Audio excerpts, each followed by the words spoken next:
부흥이 전부는 아닙니다. 하지만 부흥은 엄청난 변화와 하나님의 영광을 드러내는 강력한 역사입니다. 어떤 사람들은 부흥이 없으면 아무 의미가 없다라고 생각할 수도 있지만 그렇지 않습니다. 부흥은 오랜 시간 쌓여온 말씀의 가르침과 기도 위에 임하는 하나님의 은혜입니다. 교회의 사역은 부흥이 있어도 없어도 계속됩니다. 그러나 부흥이 오면 모든 것이 바뀝니다. 부흥이 왜 중요할까요? 하나님이 강력하게 임하시면 무기력했던 신앙이 다시 불타오르고 죄인들이 하나님 앞에서 떨며 회개하며 교회가 잠에서 깨어납니다. 부흥은 단순한 감정의 고향이 아니라 하나님이 살아계심을 확실하게 나타내시는 순간입니다. 역사 속의 부흥들을 보면 범죄율이 감소하고 추점이 문을 닫고 가정과 사회가 변하는 놀라운 일들이 일어났습니다.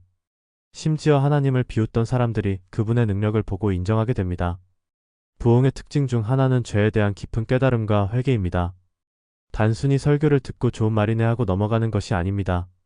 성령님의 강한 임재 속에서 사람들은 자신의 죄를 직면하고 무너지고 눈물로 회개합니다.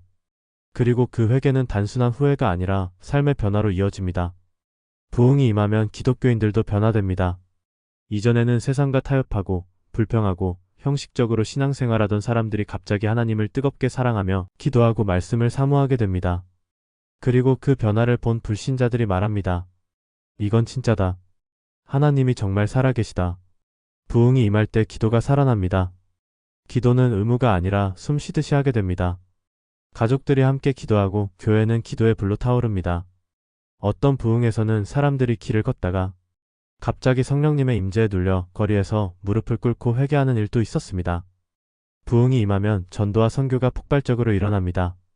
평범한 성도들이 복음을 들고 거리로 나라 밖으로 나아갑니다. 부흥은 단순히 우리 교회만 은혜 받는 것이 아닙니다.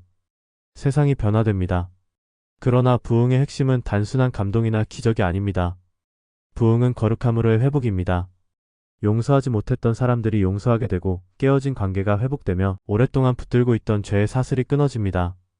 부흥을 경험한 사람들은 기부하는 것을 즐거워하고 말씀을 갈망하며 순종하는 삶을 삽니다. 부흥은 단순한 교회의 성장이나 숫자의 증가가 아닙니다. 하나님께서 왕으로 다시 자리하시는 것입니다. 어떤 사람들은 부흥을 잠깐의 감정적인 반응이라고 치부합니다. 하지만 진짜 부흥을 경험한 사람들은 결코 이전으로 돌아갈 수 없습니다. 그리고 그렇기에 우리는 부흥을 위해 기도해야 합니다. 우리는 하나님이 필요합니다. 우리의 교회가 하나님이 필요합니다. 우리의 가정이 하나님이 필요합니다. 이 나라가 하나님이 필요합니다. 부흥은 인간의 프로그램이나 계획이 아닙니다. 우리가 만들어낼 수 있는 것이 아닙니다. 부흥은 하나님이 때가 되면 부어주시는 은혜입니다. 하지만 한 가지 확실한 것은 하나님은 겸손하고 간절히 찾는 자들의 기도에 응답하신다는 것입니다. 그러므로 우리는 기도해야 합니다. 하나님, 다시 한번 부흥을 허락하소서. 이 시대에 성령의 불을 부어주소서. 주님의 영광을 보게 하소서. 잃어버린 영혼들이 돌아오게 하소서. 우리가 이렇게 기도할 때 하나님께서 반드시 응답하십니다.